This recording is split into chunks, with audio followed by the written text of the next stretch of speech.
Greenberg and the rest can find, how much? $3 million? To start. And the $35 million from the partner. Where's the money coming from? The money's coming from somewhere. Their pockets. You know, some of it out of their pockets, but you see, I don't think we know enough about the financial piece. We really do need to know more. Where's the money going? Buckowitz comes out with something every now and then everybody gets all fired up, then we, settle down. But I think we do need to find out the revenue streams, in this town. And that tourism money, once again, is money for what, just downtown? Because a lot of our history in this city is throughout the city, which, once again, is a teaching tool with respect to all of the various subjects, every single subject. And the other piece, when you mentioned about the teachers, I would like to say, I was disagreeing, but I can't remember what it was. But here's my point. If you're going to go into the field of teaching, or education, and then you're going to, you really have, if you're a rookie, you sort of got to go through the first 2 years and just get in. All right? And it's hard when there aren't the resources there. But there needs to be a look at this. Now, I was at a session with Anthony Hardy Williams, and he was sitting right next to me, and that wasn't, he just sat down. And I posed the question, who's teaching our children by race and gender? How are they coming in terms of their training? And what's being taught? So you couldn't answer that right then. The only thing he nodded to me was that when I said teacher expectations. Well, everybody can nod about that. But when he got up, what he said was, well, we want to start with, the young ones, early childhood. But we're beyond race now. We are. We're beyond race now. In the Supreme Court. Black folks, hands up, don't shoot. And if you shoot me, you got to shoot me that much. I'm just being straightforward with you, okay? So my questions to these folks at these forums are those questions. Who's teaching our children? How are they coming in terms of their training? And what is being taught? And where is the money?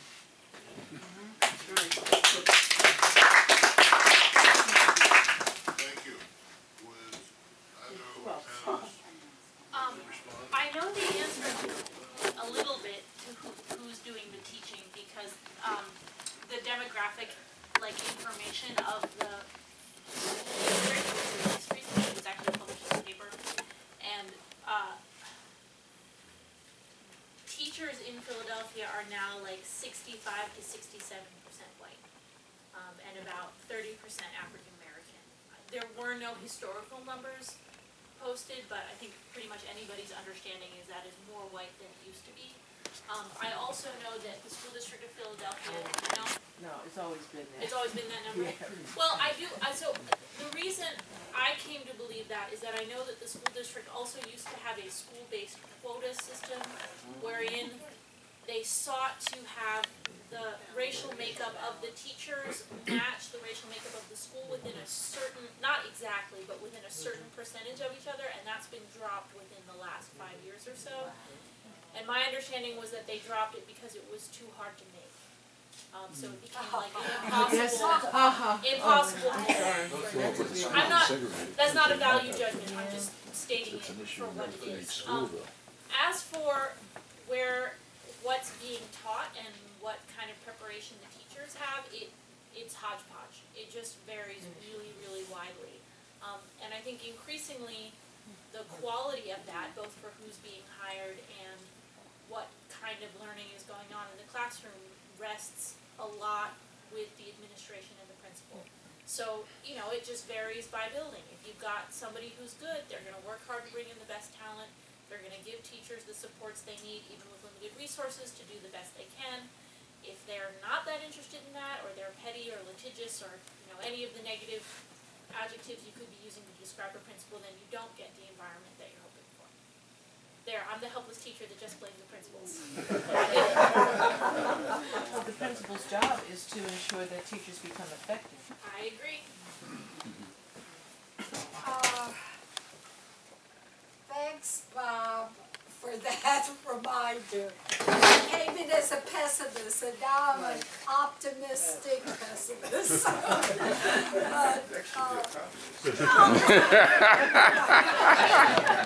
Yeah.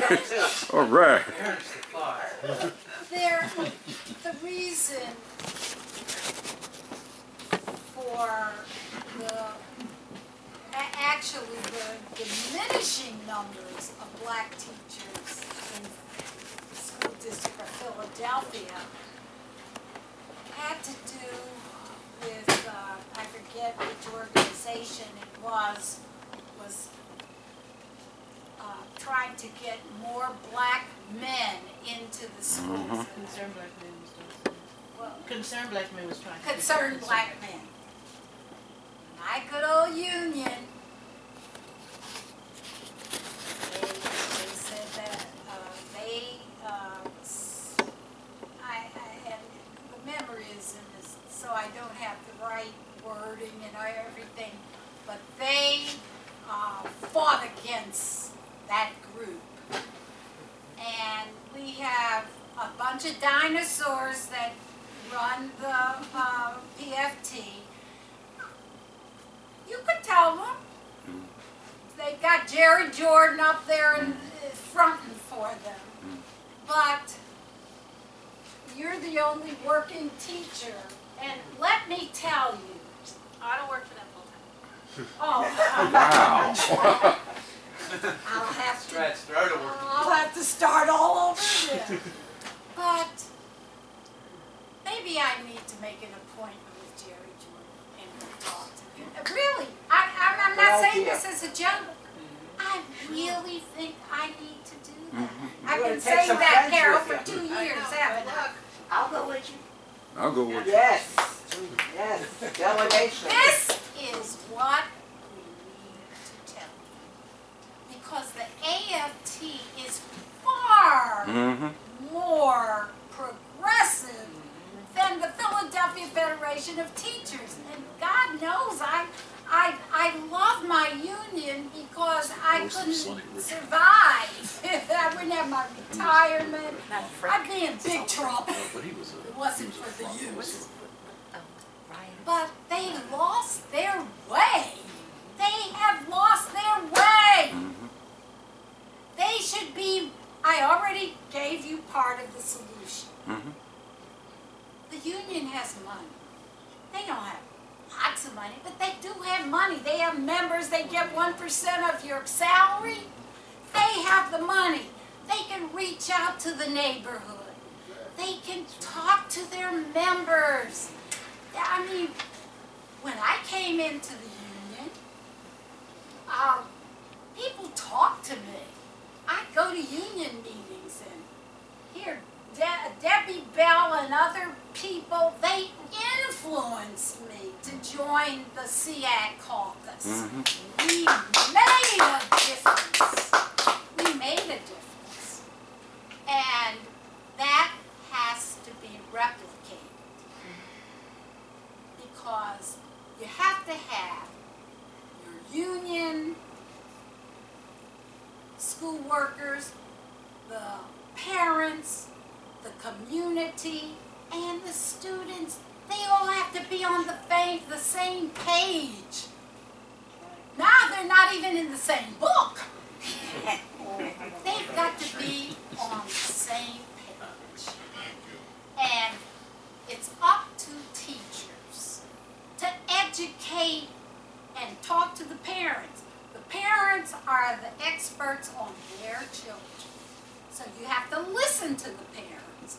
People would say to me, why do you let those parents come into your room and help you, because they're just going to go out in the neighborhood and talk about you and this and that and the other.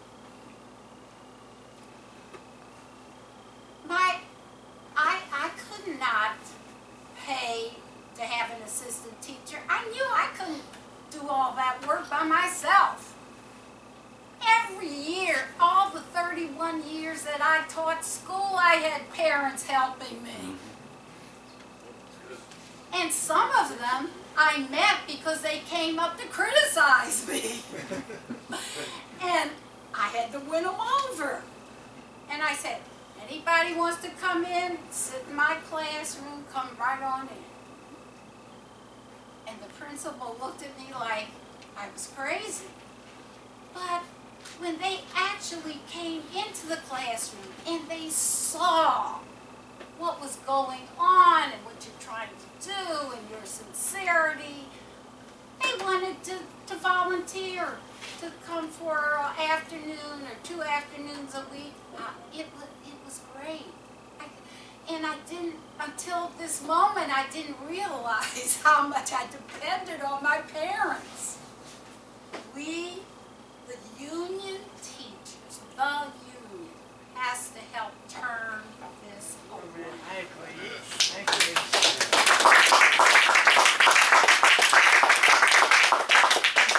We have Carl, followed by Perry, followed by Beth. Well, I'm really just going to echo what Ben said about not losing hope and being optimistic.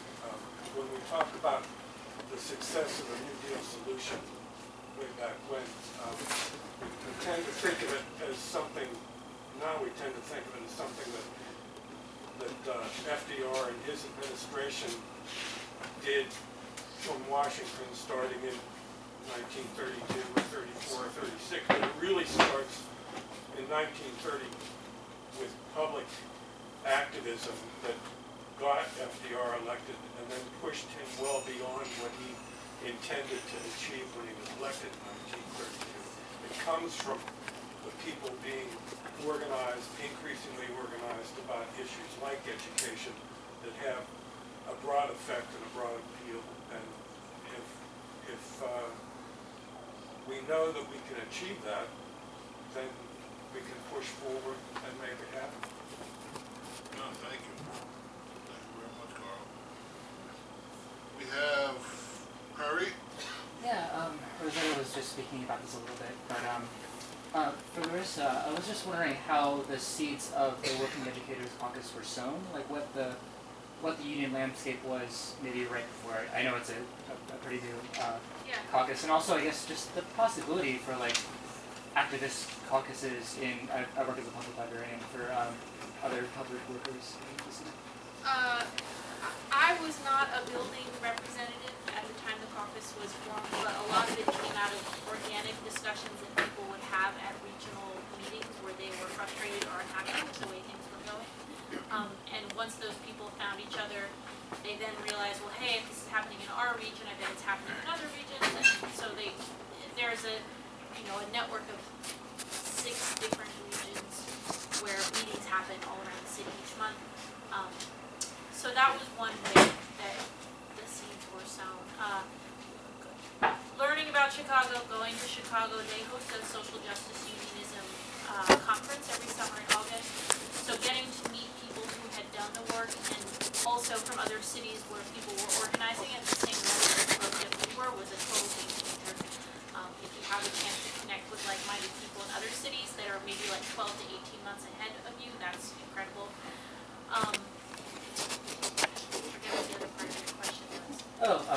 I guess broader picture, like, I know y'all are a young caucus, but is the possibility of activist caucuses for other city? Yeah, so again, not coming from a labor background, I was like, ooh, a caucus, what do you need to fill out a form or like, get a license or something? And it was like, no, you just have a group and a name, and we paid for a website, and like that was it. So I have yet to meet an organization that is so litigious that it's impossible to set up a caucus. Like you just, it's like christening a ship. You just break the champagne and you're in. So that was sort of like, if I had known, we were like, should have done this. This was so easy. Should have done this years ago. Like once you're on the other side of it, it seems much easier. And trying to make that message clear to people that like it's not as overwhelming or intense or conflict ridden as you might imagine it to be, like that's helpful. Can I just interject one little question? Do you work with PCAPs at all? Yeah. Okay. Next we have, we're going to close this out with Beth. That's a dubious Summarize the whole night, distinction. Beth. I would say there's 2 tracks to this discussion, very rich discussion, that I was here for a little bit. One track is how to keep the movement going and how to energize it and how to democratize it. And I think that's really, critical. It's not that one track is different they're different, but not in opposition. And the other track is how to get enough money for this, for public schools, because public schools are expensive. And they're more expensive than a military budget, and they're more expensive than funding a prison system. And they're going to take more energy because we're fighting bigger battles today than we were before. Now, in 2011, when Mr. Corbett took power in the state of Pennsylvania, the Tea Party Republican power, they reorganized the school budget and they decided to make it a little bit less. Right. So they took billions of dollars away from schools, public schools, 67 counties in the state, thousands and thousands of school districts. And when Tom Wolf was elected, he was elected by the people of Pennsylvania, despite the fact that they didn't have enough sensibility to yet unelect a Republican legislature. They did elect a Democratic, small d as well as big D. He's a small d Democrat who is going to try to restore some of that money. But here it is, 2015. We've already lost 4 years under the old funding system. We've already been put back. We've been reduced. So we have a bigger problem. And it's going to take an even bigger and more united movement. And I want to say that because I don't want to pit one thing against another. Everybody who's in a school, everybody who's in a community, everybody who's in any part of this movement needs to think about what it's going to take to win this fight. And it's a big fight. And I want to also remind you that after this election, May 19th in Philadelphia, which is about schools, in the center of it, there is another election in November, and then there's the big one on 2016 where you'll have an opportunity to unelect some of those Republican bastards who are stealing the money from Philadelphia.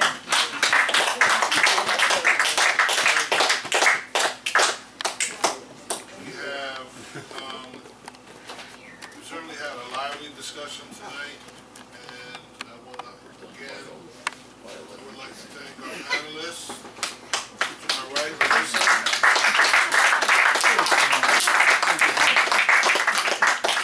To my left, Rosita Johnson.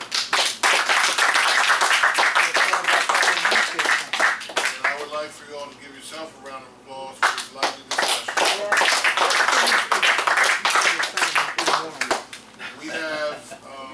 We have a lot of work to do, and this is some very serious work. And whether you choose to do it as an independent, as a Democrat, or even as we extend this invitation to you to join us as communists, this is part of our serious work. We take this very seriously. Women's issues, education, racism, fight for livable wages, fight for equal wages, fight for equality.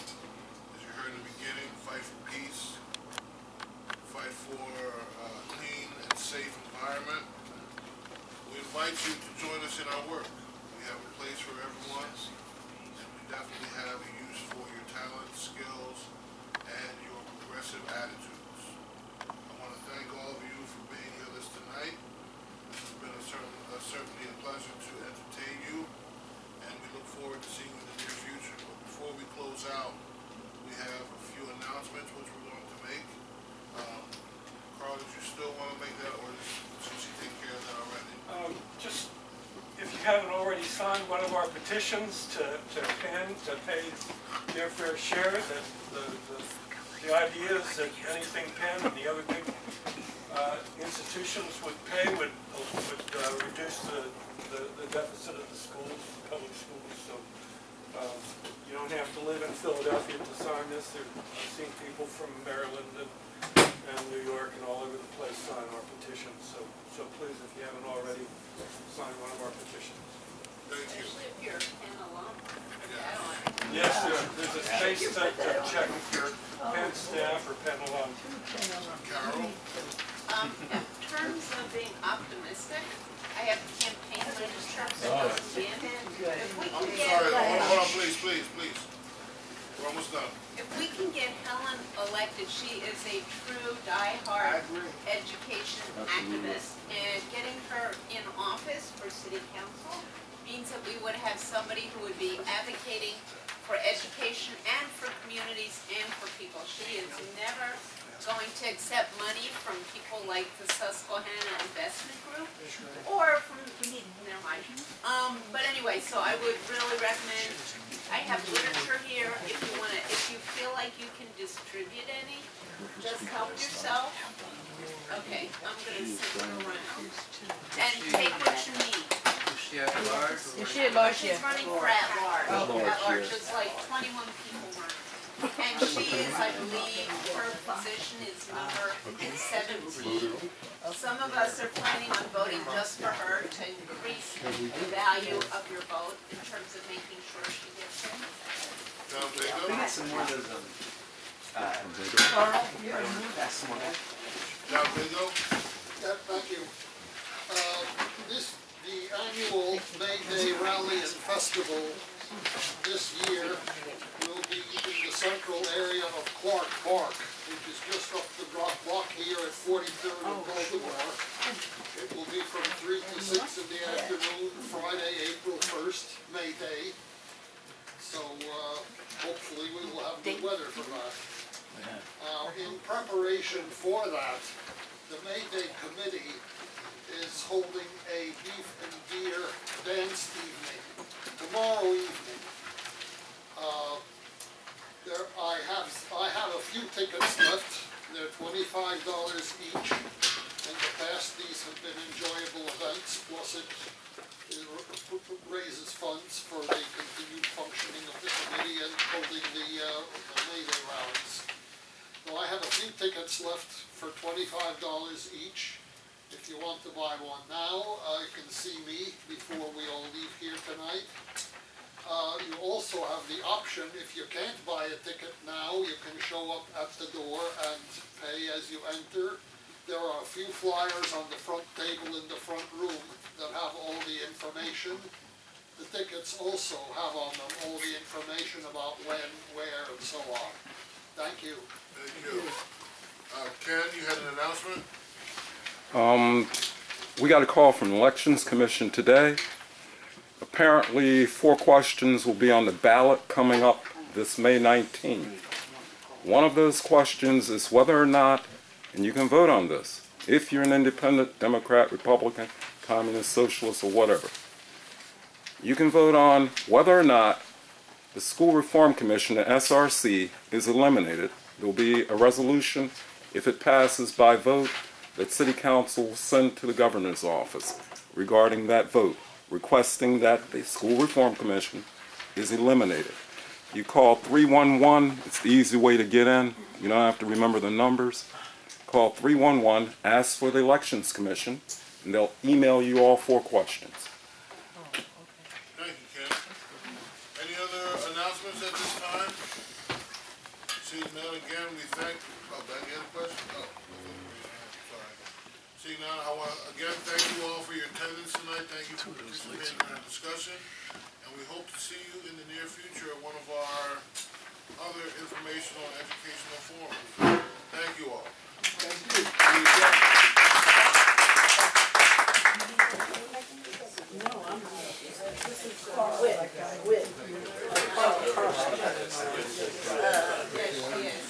And there you have it. That's the Women's History Month Women in Education Forum held by the Eastern Pennsylvania and Delaware District of the Communist Party of the United States of America. And this is a wrap for all of the progressive and long-standing organizations and broadcasters around the world, and for the Journal of the Working Class Struggle. This is Ken Hurd.